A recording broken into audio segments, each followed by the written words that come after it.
Hey everybody, what is going on? I am Maximus Rex, and this is another episode of Big Baby Reviews. Today is Wildcard Sunday, where we look at stuff a little bit off the beaten track from our regularly scheduled reviews during the week with our regular cast of artists. That is why you see this issue before you. Wolverine Revenge #1 came out just a little over a week ago. Shoutouts and thank you to my buddy Nick, who was nice enough to pick up a copy at the comic book store for me because I was too lazy to go myself. So thank you, Nick. And I don't usually buy many modern mainstream Marvel and DC comics. My tastes have kind of gravitated to other stuff at this point. Most of the reviews I do on Marvel and DC stuff are kind of nostalgic in nature and stuff that I liked as a kid or as a teenager. This though kind of connects to that to a certain extent, because the reason I wanted to get this issue and we'll more than likely follow the whole miniseries, I believe it's a miniseries, is because of the Greg Capullo art. Now, this is not Greg Capullo. This is a variant cover. We'll talk about that when we get to the credits. But just before we get into this issue and dive in and look at the art and stuff, want to talk about Greg Capullo, who, is a great artist. I discovered on Spawn and originally did not like when he did those fill-in issues, did not like his style. I still thought it looked a little too kind of Marvelish, I guess, at that point, or what I kind of associated with kind of a Marvel look. When you look at the issues, once the Image guys left, X-Force and X-Men and those titles, you had a bunch of artists coming in who kind of copy that style, right? So I had seen some of those issues at that point, and something like this is what Greg Capullo was doing on X-Force after Rob Liefeld left. So if we're going to track the artist, as I do in the reviews, eventually I will get to Greg Capullo, because as much as I didn't like him when I first encountered him, I learned to love him, and I think he's one of the, if not the best artist in mainstream comics right now. And he's kept it up is what's good, right? He takes little breaks here and there, but he's never stopped. Todd McFarlane, hasn't done regular comics since the 90s, I think.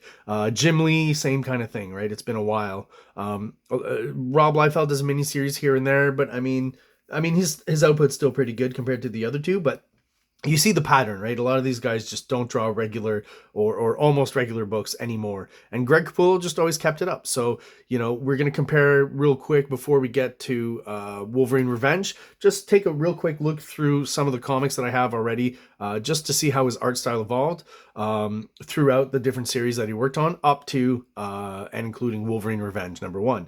So real quick with X-Force, what I'd say from the beginning with Greg Capullo, no matter what kind of style or aesthetic is put on top, his composition has always been pretty top notch. Even something as simple as this kind of, basic panel of the characters entering a room, just the layout and the composition is so well done. The characters always feel like they're moving or doing something, which is very important in comics. There's a lot of posy stuff, and not to say there isn't in this comic. It's still superhero comics, and after Rob Liefeld and the Image guys leave, so they're trying to get some of those tropes into the comics still with the artists that they have at this point. And Greg Capullo is clearly in X-Force doing that kind of riff on the Image style and the hatching, right? You'll see a lot of examples of that in this issue, which I'll just go through quickly so you can see. But layout, composition, panels, he's just already kind of has it in and around this point. And it's one of the things you'll notice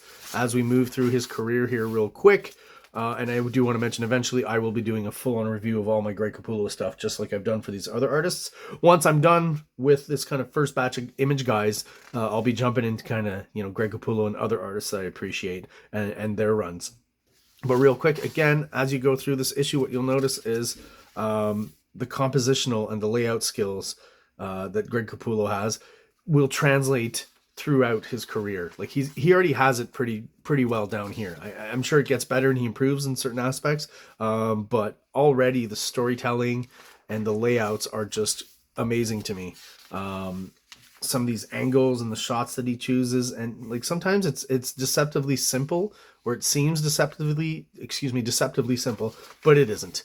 It takes a good amount of forethought when laying down these images to get that correct composition where the reading experience is smooth and easy, right? Not all artists master that, and he already kind of has it here, even though on top they're laying down that, you know, bombastic image hatching style. This is a weird thing in the X-Men issues, kind of a trope where the characters are somehow tied up, their arms and their legs and stuff, by like technology. I see this a lot with like Jim Lee and Whilce Portacio. I'm pretty sure they all kind of did that. Always odd to me. There's an X-Men run where they're, you know, literally kind of tied up, but there's also, they're naked, but there's some sort of technological codpiece around their genitalia, so you don't see it, which is always kind of just funny and odd. Might as well just leave them in their costumes. Just makes it awkward.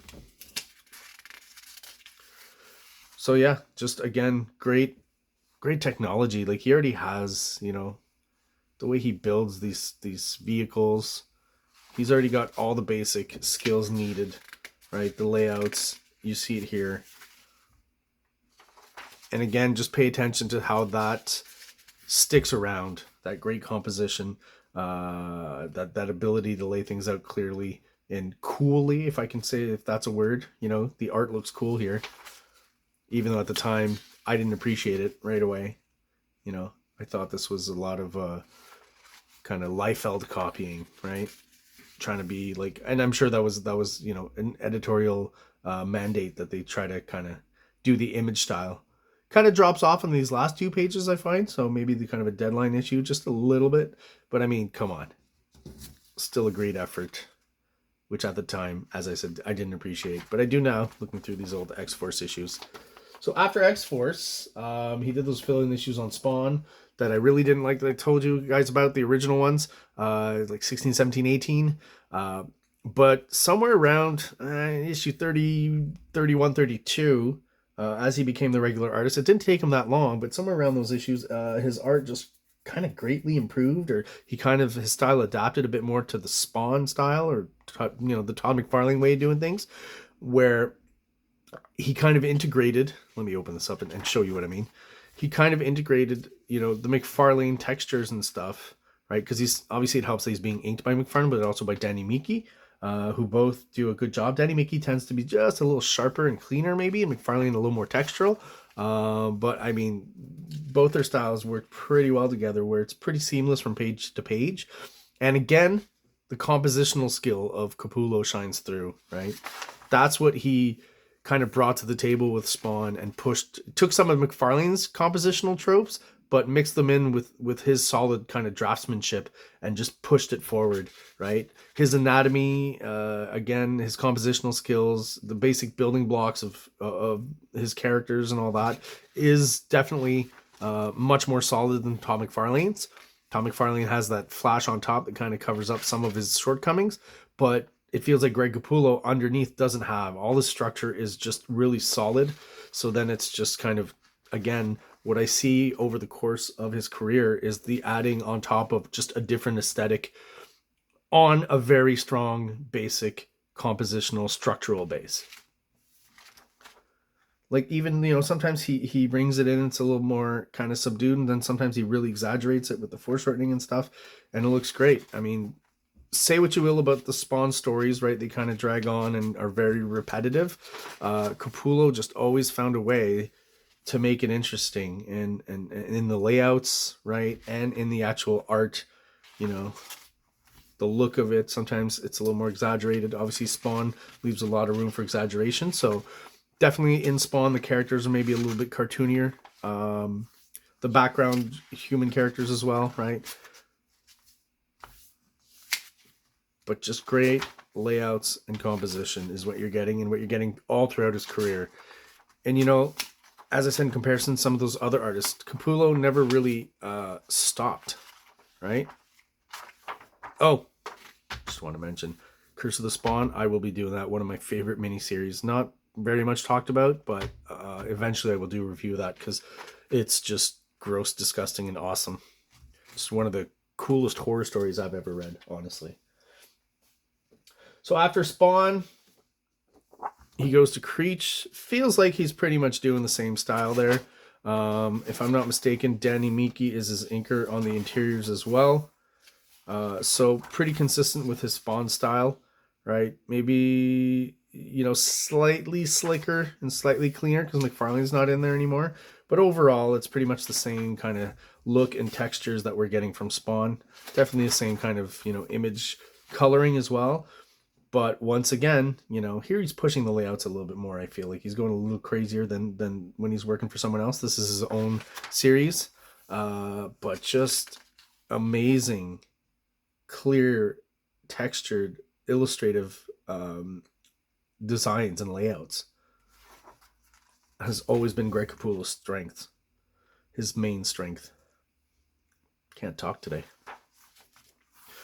One of my favorites, the double page splash with the inserted panels. I mean, that's pretty kick-ass. Just gotta say. Just a cool, you know, this could be a nice poster. Creech is an interesting mini-series if you haven't checked it out. Again, mostly for the art. I'm not saying the story's amazing, but, you know, it's got a lot of stuff that I enjoy. Kind of a sci-fi, religious aspect to it. It's pretty gory, as you can see here. So the Creech is a fun series if you're into, like, you know, maybe like the promise of what Image Comics should have been is kind of, you know, realized a little bit, at least in the Creech, right? And that kind of the fact that it at least has a coherent storyline. I will give it to Greg Capullo. You know, there's a storyline in this. It doesn't kind of go all over the place like some of the Extreme and Wildstorm stuff. Or just kind of stagnate like Spawn, right? So from the Creech, I don't know if you go straight to this, but, you know, later on, still at this point, I'm really not buying much mainstream comics either. And of course, Greg Capullo doing Batman was just about the only thing that can bring me back in. And I did collect this series. I have some of the trades. I think it's great. Some okay stories overall in these. But again, what really sells it to me, at least, don't move Wolverine, is the Greg Capullo art. In this case, he's cleaned it up a little bit, right? It's a little slicker. Still retains some cartooniness in this series, which I think is great. I think here he kind of strikes a good balance between his Spawn style and his clean style. And when I say his clean style, you'll see what I mean when we look at Wolverine Revenge. And also we had Demons right after this. So I can still see some of the Spawn stuff here, you know, because it's Batman and, you know, tends to have kind of a gothic feel. You know, he's still got textures going, but a lot slicker. And obviously it's a different inker as well on this than in the past. So that obviously changes the style again. And the aesthetic on top. But one thing I'll keep mentioning is, you know, those great Capullo compositions and layouts is, you know, the through line from throughout all of his career. And he just gets better at it. So, you know, I'm reviewing Greg Capullo because out of all these artists, he's still producing. Even today, he's been producing 80s, 90s, aughts, 10s, 20s. That's 5 decades, you know, just as long as Rob Liefeld or well, I'll just include Rob Liefeld since the other guys don't draw much anymore. I mean, Mark Silvestri put out a Batman series a few years ago. It was pretty cool looking. Story was shit though. It was just the same old Batman tropes. I will give Scott Snyder this though with the series. This Batman New 52 series, he did bring in some new elements that were interesting. The Court of Owls I thought was a really cool concept. His Joker stuff was cool, if a little bit too kind of pompous, I guess, in instances where, like, I've talked about this with friends where, like, he's trying to give too much weight in the words where the images should give it the weight or the, you know, create the myth or the legend, right?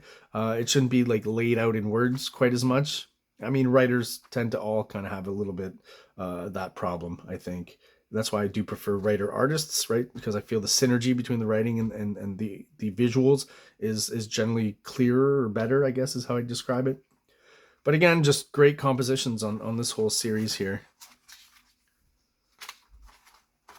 And one last example before Wolverine Revenge, the book you're waiting for.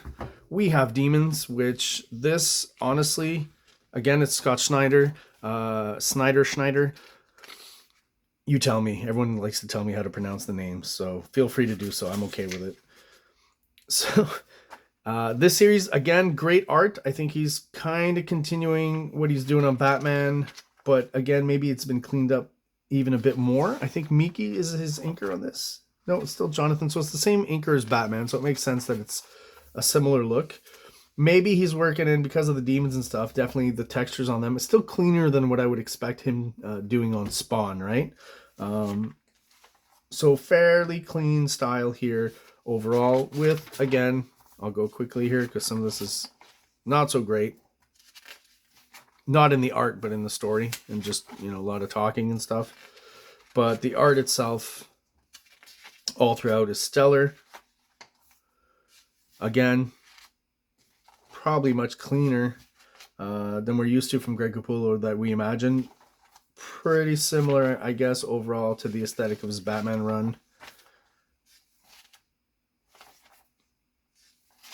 But yeah, just nothing really caught me with this story. I really just bought this series specifically. I really only bought for the art, which, as I said, is stellar. And we finally make it to Wolverine Revenge. We'll go through the credits, see who's working on this one.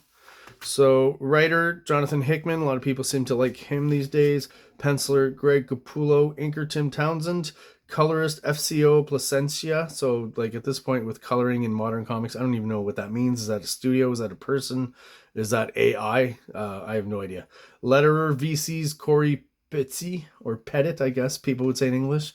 Pizzi in French. That's a pretty French word right there. Cover artists. So on the regular edition, we had Greg Capullo and Tim Townsend. The variant cover artists, Mark Brooks, Sean Galloway, John Jiang, I think that's how you say that, Stanley, Art Germ Lau, David Nakayama, Takashi Okazaki, and Pablo Villalobos, or Villalobos, I think is how you're supposed to say it, I think, is the cover artist that I got here. So,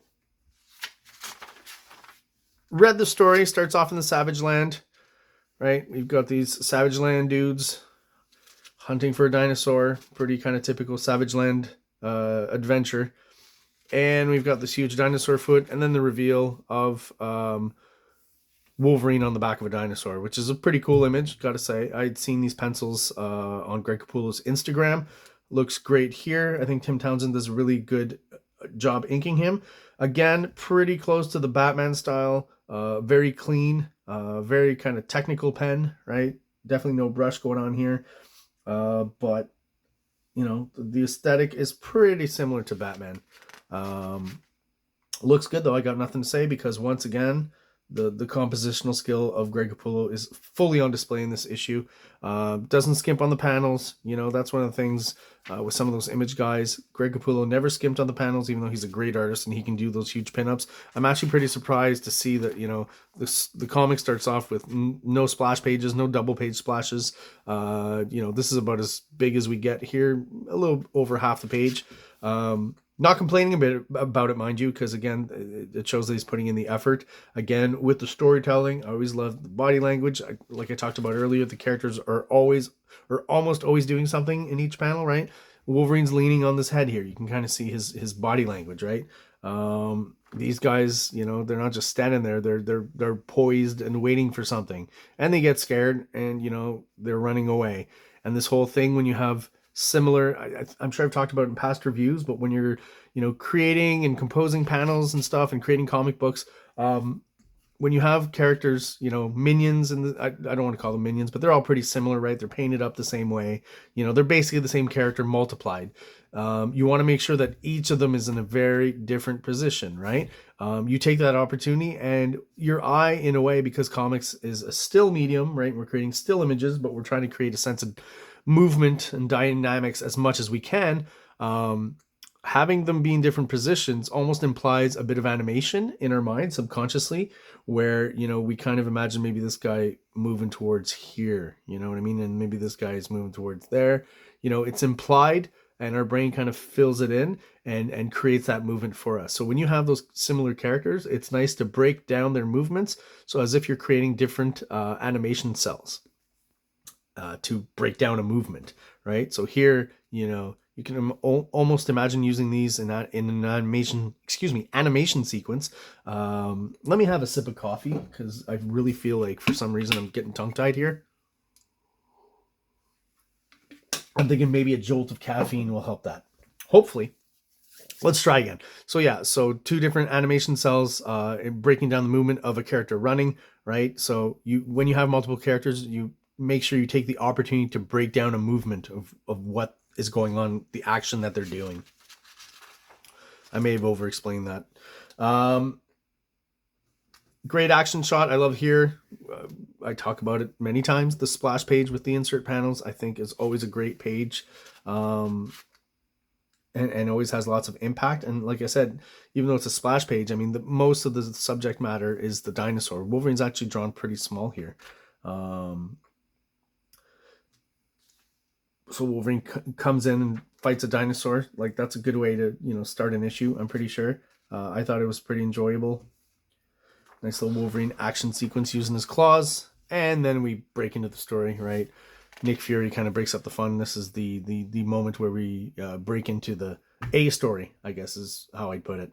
And I got a kick out of some of these kind of story elements that I'll tell you about. So the idea is that Asteroid M, I'll let him explain it. Nick Fury, Asteroid M came in at an angle and detonated above Quebec. So the fact that it detonated above my province where I'm from, the French-Canadian province in Canada of Quebec, I got a kick out of that. That's pretty funny. I don't know why they chose that specifically, but they do say in the story that Canada has basically been obliterated. So that's interesting. So that's basically it. The stories that they've been attacked somehow. They lost a bunch of helicarriers, right? And if I'm not mistaken, wherever they're led to is where they think the whole kind of problem originated from. And as we get there, I'll talk about it. But mostly, I'm looking at the art and the layout. Really good. I love the expressions on their faces, right? Again, the characters here, the body language, like I mentioned, every character's kind of doing something. You can assume that Captain American's probably holding his shield down here, possibly. Winter Soldier isn't doing that much. Wolverine's kind of crouched down, assuming, even though we can't see it, his hands and his elbows probably on his legs down there. Do wish he had a cigar. Do wish Nick Fury had a cigar as well. I say this a lot, but two characters for who it makes sense that they would smoke because, yeah, they, can't die from it, basically. This guy, his body language, she's leaning on the chair. All of these little details, very important. And Greg Capullo, as I said, compositionally has had it from the beginning. So basically what's going on here, Nick Fury's going over the mission. The character they're looking for, the Brotherhood of Evil Mutants, Mastermind. Okay, so the plot's laid out here. And a lot of establishing in this first issue. So that's all we're really going to get with the rest of this story here. Thought there was some interesting layouts here from an artist's point of view, right? To represent the helicarrier here. Very smart to just show part of it because the helicarrier, as you can see here, is very small, but when you draw it very big, it's very complicated to draw. Jack Kirby kind of created it, and everyone's just kind of copied that original, I think, Jack Kirby, those first few original Jack Kirby images when they're doing the helicarrier. Like it's almost like every artist always has to refer back to it because it's such a complex, kind of weird shape, and lots of different technological elements you need to add there. So to do it this way here in the foreground, I think is very smart, economical, totally works in the story, and gets you moving towards moving on to the next panels and reading, and as an artist gets you moving through pages and hitting your deadlines. So he does a lot of that where he cuts into where we just see part of it, which I think is smart. And the only time we see the whole thing is in background, very small, so not having to draw too much and add too much detail to it. Very clever. He's a master of the close crop, right? He does all of these are very kind of close crops, and we could all learn from that because cropping this way, not always the easiest thing, and Capullo's a master at it, right? Again, talk a lot about foreground, middle ground, background. Look at all these panels; they all have those elements, right? So we've got foreground, these are, I would say, are in the middle ground, and then we've got background with the clouds. Here, foreground, we've got Fury's arm, middle ground, his body, right? And background, these characters back here, the inside of the helicarrier. Here, the black screen, super easy and quick silhouettes, right? Foreground. Dum Dum Dugan is the middle ground. These screens and back here, obviously the background. All of them just so clear and well done. Once again, closely cropped up top in the front, right? Foreground. Crop that foreground element. Middle ground, we got our characters, and the background, this wall of the helicarrier. And all these panels, if you go through them, you will find that, right? Like, just real quick, foreground, the window being the middle ground, and the helicarrier being the background. So those three planes, definitely when you're composing pages, should always be kept in mind. And obviously you can multiply them, right? So we could say here, there's one plane, there's two, there's three, there's four, there's five maybe in this image, And I'm equating these characters as being on the same plane, but they're actually just slightly on two different planes as well, as are these guys here. So, there could be more. Nothing against this gentleman here, but really annoying about my read, and to find out that modern comics still throw in ads in the middle of the story, it just really annoys me. Every time there's an ad in this comic, I don't enjoy it. It does annoy me. Just like in real life, I'll be honest. I've got all the ad blockers I can on my computers, my phone and stuff. And, ads, if I can skip them as quickly as I can, the 5-second skip option, that's pretty good. And sometimes I honestly just refresh a few times, and then the ads disappear and the video plays. Because I can't stand ads in comics, on YouTube, on streaming services. Give me a break from your stupid ads. And that's my rant for today. Great establishing shot here, right here. Just the simple kind of lines that he's putting down, and like, I'm always amazed at Greg Capullo, because somehow he makes it look easy. I get a sense that he does this fairly quickly because he's so good at it, and it's a little bit infuriating. Excuse me, maybe another sip of coffee again. It's infuriating to see because he's so damn good at it.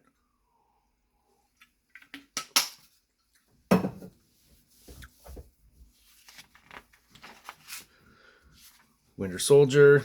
So here's what's cool as we start encountering. I guess I skipped a page there. We'll go back. I thought was interesting is the quick introduction of the red hand, the sword, this guy with the little pointy red head in the back, the hood. Could only be Deadpool, right? So the characters' introductions are kind of veiled in mystery, if not super subtle, if you know who they are. Sabretooth right here. I thought this was cool. Captain America kind of riding his shield down the snowy mountain. That's a nice touch from Greg Capullo, I assume. It could be the writer. I don't want to take anything away from him, but I feel like that's kind of the artist, thought of that. The script says something like, Captain America makes his way down the mountain, and Greg Capullo just figured, well, Captain America would do this. I hope that's what it is. Here, the only clue to our assailant. Well, right away, it's a pretty big clue, even though the silhouette is pretty distinct. You even get the Omega symbol really, really small on his forehead. So it is Omega Red and his cybernetic tentacles. So here we get the cool kind of Marvel shot of the characters with Wolverine being confronted by, 3 characters directly tied to his past. So it does feel like this series will be, we'll go over those kind of Wolverine tropes that we'd like to see. Already starting off with, the dinosaurs of Savage Land. That's pretty cool. Always liked Wolverine in the Savage Land. That Mike Mignola drawn one shot that he did. Jungle Adventure is awesome. So I feel like Hickman probably read some of the same Wolverine stuff as I did when I was a teenager, and worked that in here, because there's a certain level of fan service here. I always thought it was cool when Captain America and Wolverine are kind of together and teamed up, because they have a history. They've known each other since World War II. So yeah, there's a certain level of fan service in here, but it's discreet, I guess. It's, hopefully it's worked into the story well. At this point, it seems like it is. It is just the establishing issue, so we don't get everything at first. But what's happened here, you can see scars on their chest, is that the villains have inserted bombs into their chest. I'm not quite sure for what reason. It's kind of a Suicide Squad kind of idea, I guess. And what I'm confused about, I'm not following modern Marvel continuity, but Colossus apparently is a bad guy now, because he grew a beard and has a Russian-looking Rasputin beard. So all of a sudden he's evil.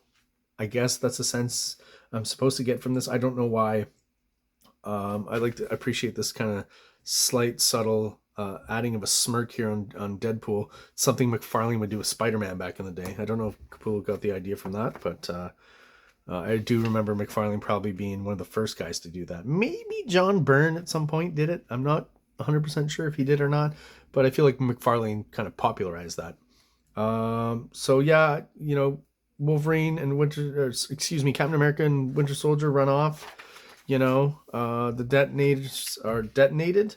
Obviously, there's going to be some sort of, you know, obviously that's not Winter Soldier and Captain America dying literally. So maybe they were clones, or there's going to be some sort of story contrivance, I'm sure, later on in the series to explain this. But then we get a pretty gnarly scene of Wolverine like cutting at himself to get the bomb out, which is an interesting idea. I don't think I've seen that before. And then we see the bomb actually detonate and go off here, and pretty much blow away what seems to be most of Wolverine, just leaving the skeleton, right? But then we get the smirk again, which is cool. Almost looks like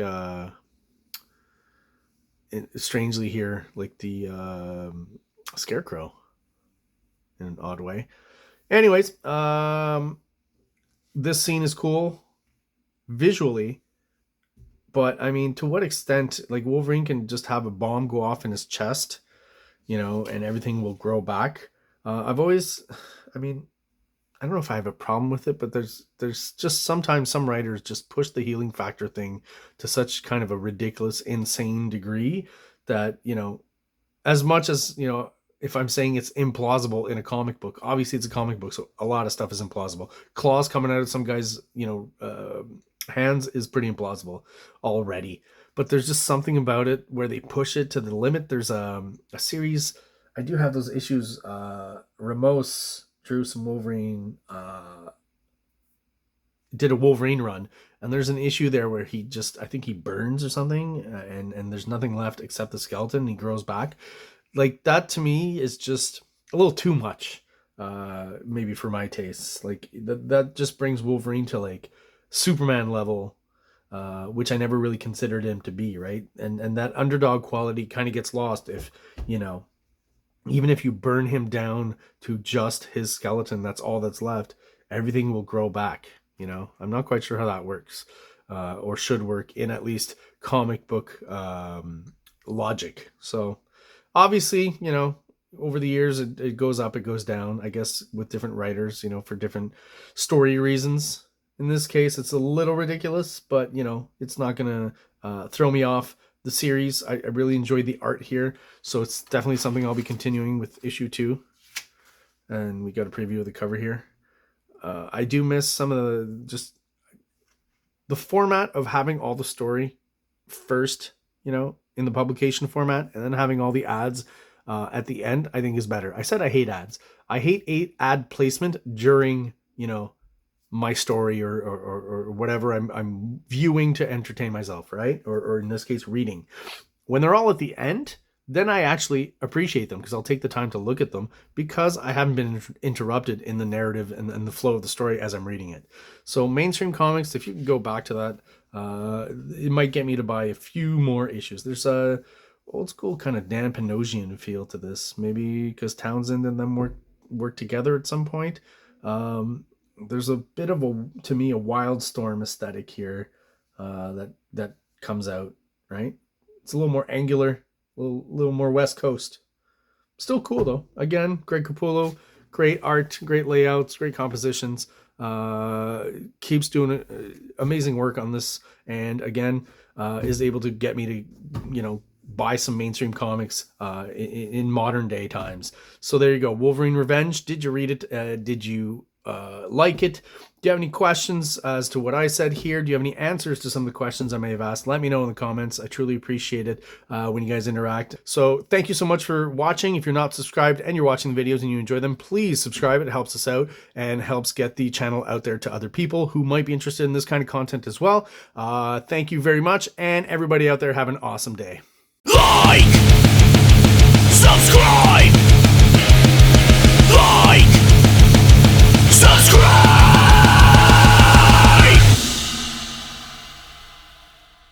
King Comics presents Big Baby, Volume 1, Issues 1 to 13, 204 pages of story and art. King Comics also presents Star Crasher one-shot, 32 pages, cosmic sci-fi surrealist adventure. You can find these fine comics at KingComics.CA, at MaximusRex13 on Instagram, or on Facebook, MaxRex or Big Baby.